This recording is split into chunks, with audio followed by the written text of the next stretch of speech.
Aujourd'hui, je vous emmène dans le sud de la France, à Cannes, où est organisé le festival de la sclérose en plaques, organisé par l'association CEP Avenir. Et je suis super fier de faire partie de cet événement. Et je suis encore plus excité à l'idée de rencontrer Dominique Farrugia, Ornella Dampéron, qui se mobilise chaque jour pour faire avancer les choses, Eva Naudet, qui est présidente de l'association CEP Avenir, et le docteur Colamarino et le docteur Brèche, qui sont neurologues et qui vont nous apporter plein d'informations autour de cette pathologie. N'hésitez pas à mettre des pouces bleus juste en dessous pour nous soutenir. Et évidemment, vous pouvez vous abonner à ma chaîne YouTube. Vous n'êtes pas obligé, mais ça me fera énormément plaisir. Allez, c'est parti!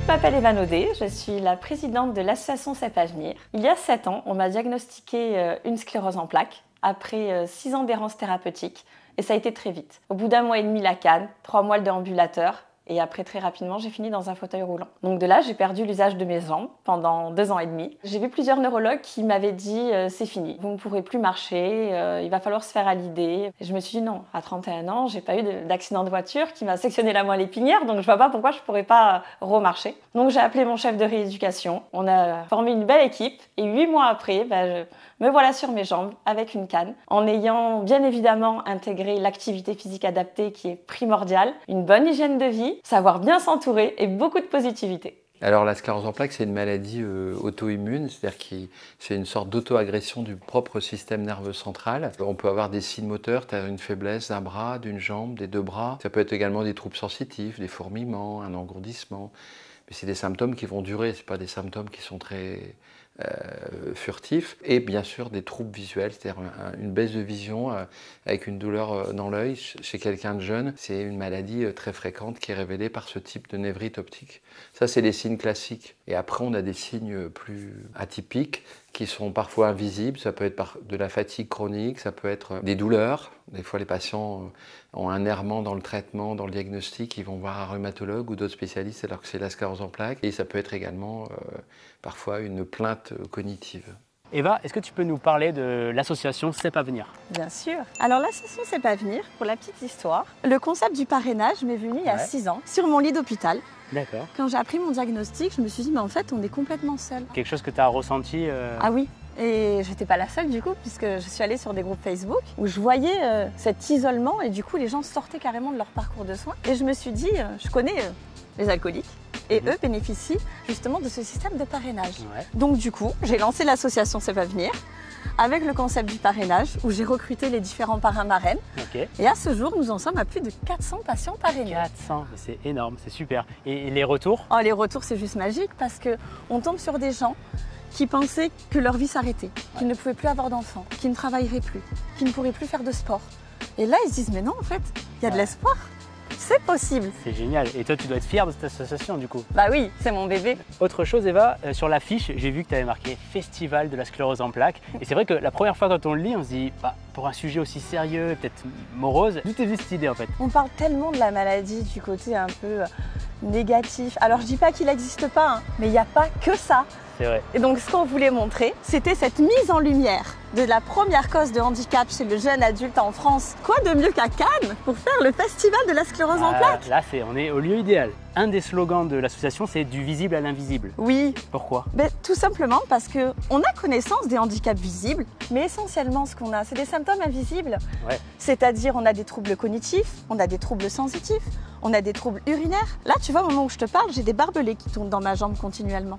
Tu le vois pas? Non. En plus, j'ai le sourire. En plus, c'est le sourire, j'allais dire.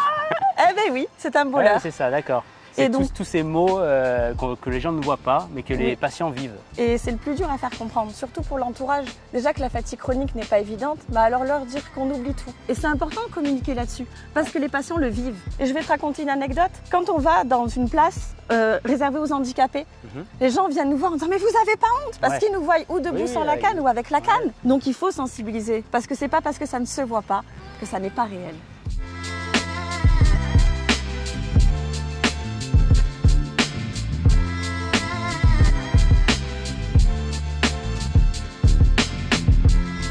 Le but de cette vidéo, c'est comme d'habitude, c'est de vous transmettre le maximum d'informations, de répondre à vos questions. N'hésitez pas à échanger avec nous en commentaire, peut-être même nous faire part de votre expérience ou celle d'un proche autour de cette pathologie. Alors ces dernières années, on a fait énormément de progrès dans la sclérose en plaques et en particulier la sclérose en plaques rémitante récurrente, parce qu'en fait il y a deux types de sclérose en plaques, soit par poussée, c'est-à-dire rémitante récurrente, soit en forme progressive. Et dans la forme par poussée, on a fait énormément de progrès. Il y a eu beaucoup de médicaments qui sont sortis, qui permettent de contrôler au mieux le système immunitaire et d'éviter que la maladie évolue. C'est vrai que dans les formes par poussée, on a un arsenal thérapeutique très important qui nous permettent même de faire des traitements à la carte. Par contre, dans la forme progressive, c'est-à-dire cette aggravation progressive qui va arriver dans le temps, on n'a pas de thérapeutique encore efficace. Donc dans les centres de recherche, comme par exemple au CRC-CEP de Nice, on a des nouveaux protocoles thérapeutiques pour tester ces fameux médicaments. Donc on a la classe thérapeutique des Bretons, qui sont des comprimés, qui sont là pour essayer de ralentir l'évolution de la maladie. Pour l'instant, on ne sait pas si c'est efficace. On attend les résultats des études, mais on peut inclure des patients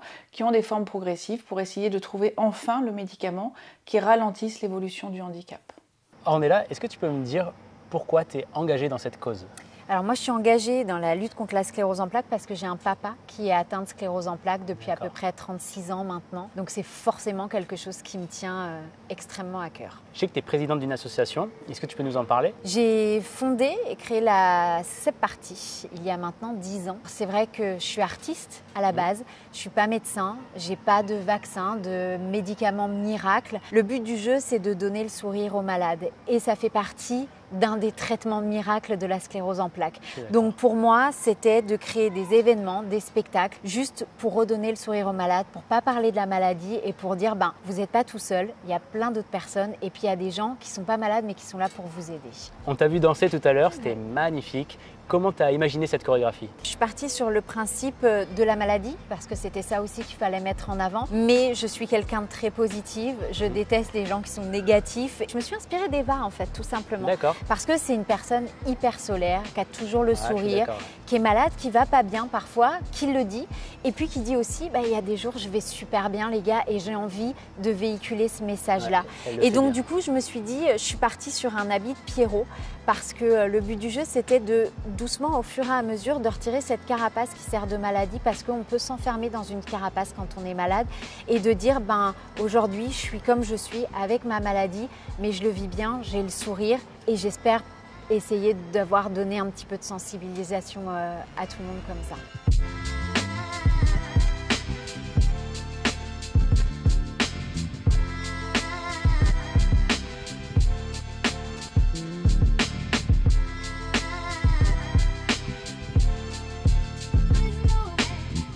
Salut Dominique, comme nous, il y a beaucoup de gens qui sont ravis de t'avoir vu sur cet événement. Est-ce que c'était important pour toi d'être là? C'était important pour moi, mais c'était important aussi de parler de CEP Avenir, de parler de la sclérose en plaques, de parler du handicap. Et puis on a eu la chance d'être accueillis par la mairie de Cannes de manière très agréable. Et ça, je peux remercier le maire et toute son équipe parce que vraiment, ils ont été très agréables. Ce que j'ai constaté, c'était qu'il y avait beaucoup de patients atteints de la sclérose en plaques qui étaient là pour échanger, communiquer et rencontrer d'autres patients. Est-ce que c'est important que ce soit des patients qui prennent la parole? C'est très important que ce soit des patients qui prennent la parole, car CEP Avenir est une association qui met en relation des patients avec d'autres patients. Je trouvais ça formidable, moi, de pouvoir échanger avec eux aujourd'hui, de pouvoir avoir une discussion avec eux, et puis d'avoir, un vrai dialogue bienveillant et apaisé avec plein de gens. Tu parlais de la sclérose en plaques, tu en parles ouvertement. Est-ce que durant toutes ces années, tu as vu les choses évoluer? Je parle vraiment de ma maladie depuis 2003. J'ai été atteint à la fin des années 80. Je me suis tué pendant longtemps. C'est lorsque j'ai été obligé de marcher avec une canne que j'ai commencé à en parler. Il faut parler du handicap invisible. C'est très très important. Parce que très honnêtement, si on me cadre là, ça va. On ne voit pas que je suis dans un fauteuil roulant et tout va bien.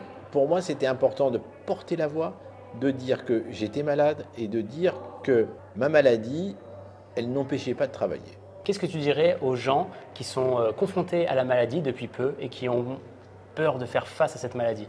Pour un ou une jeune malade, il y a énormément de choses qui existent. On n'est plus comme on l'était quand moi je suis devenu malade dans les années 90 où on nous disait 3 phases, un peu debout, puis la canne, puis le lit. J'ai vu des gens aujourd'hui qui étaient en fauteuil il y a 2 ans et qui marchent aujourd'hui.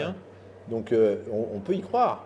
Il faut être avec des gens qui vous entendent et qui vous écoutent. Toi, tu es kiné et tu vois de jeunes patients. Oui. De jeunes patients qu'on abreuve de attention, attention, attention. Et parfois, c'est trop faites attention. Un jour, je vais voir Lyon Can, qui était mon neurologue à l'époque, un super neurologue, et je lui dis, je vais aller tourner un film qui s'appelle Le Marquis. Je vais aller tourner à 1 heure de vol de Manille. Il fait chaud, mais j'ai envie de le faire. Il me dit, bah, c'est très bien, hein, vous ne devez pas avoir chaud, pas de stress, tout va bien, allez-y.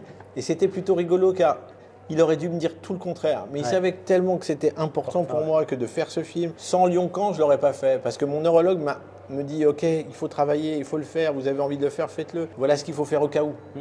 Ouais, faut savoir s'écouter. Voilà, et puis il me disait, pas ça, dormez, machin. Enfin voilà, c'était...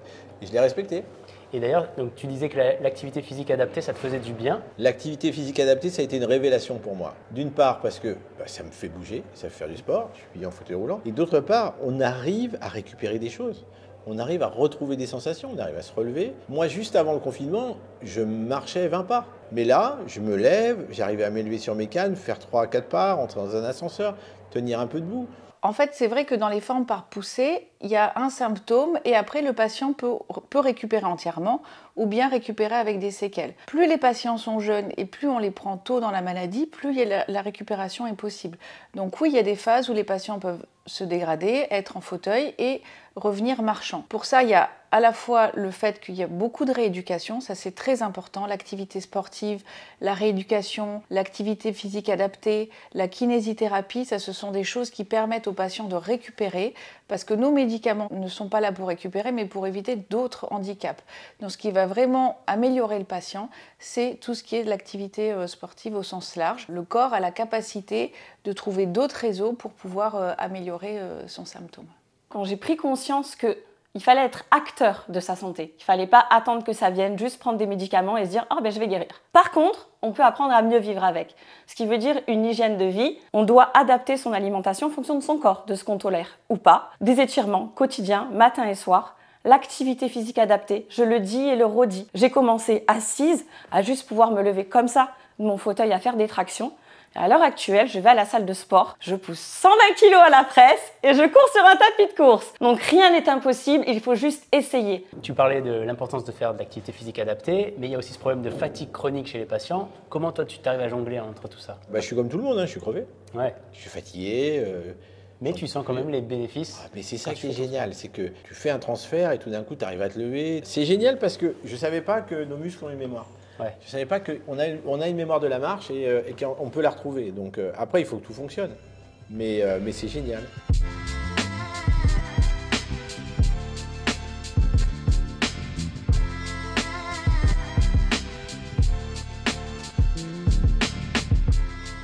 On a beaucoup d'espoir parce que moi j'ai commencé, je ne suis pas vieille, mais j'ai commencé, il n'y avait quasiment pas beaucoup de médicaments. Maintenant sur le marché, on en a peut-être une dizaine, voire un peu plus. Donc il y a énormément de recherche qui est fait. Maintenant, quand j'annonce un diagnostic de sclérose en plaques par poussée, avec les traitements qu'on a, il y a très peu de risques qui soient en fauteuil roulant. Donc déjà, on a fait une avancée phénoménale et j'espère que dans les années à venir, on puisse vraiment essayer de mieux encore la contrôler, en particulier les formes progressives, et puis peut-être un jour la guérir. Avant de te laisser partir, est-ce que tu as un message à faire passer à tous ceux qui nous regardent, peut-être des gens qui sont concernés par la maladie? Je pense qu'aujourd'hui, en France, il y a encore plein de personnes qui sont dans l'errance médicale parce qu'effectivement, c'est encore compliqué en France de trouver aujourd'hui exactement à quel moment tombe la CEP. Grâce à Eva, grâce à l'association CEP Avenir, il y a énormément de choses qui se développent et que les gens en fait ne sont pas seuls et ça c'est important. Donc je pense qu'il faut juste garder le sourire et la maladie en soi, c'est pas une fin et il peut se passer encore plein de belles choses derrière et je pense que c'est ce message qu'il faut garder en tête. Moi, ce qui m'importe, c'est de pouvoir inspirer. Inspirer les gens à se dire que il n'y a pas de fatalité, on peut toujours trouver des solutions et surtout en se faisant accompagner, on peut faire de grandes choses. Parce que seul on va vite, mais ensemble on va loin. Parlez et ne vous enfermez pas dans la sclérose en plaques. CEP Avenir est une association qui permet à des gens atteints de sclérose en plaques de parler à d'autres personnes touchées par la CEP. Ça reprend aussi ce que je disais, on n'est plus enfermé, on s'ouvre. Et ça c'est important.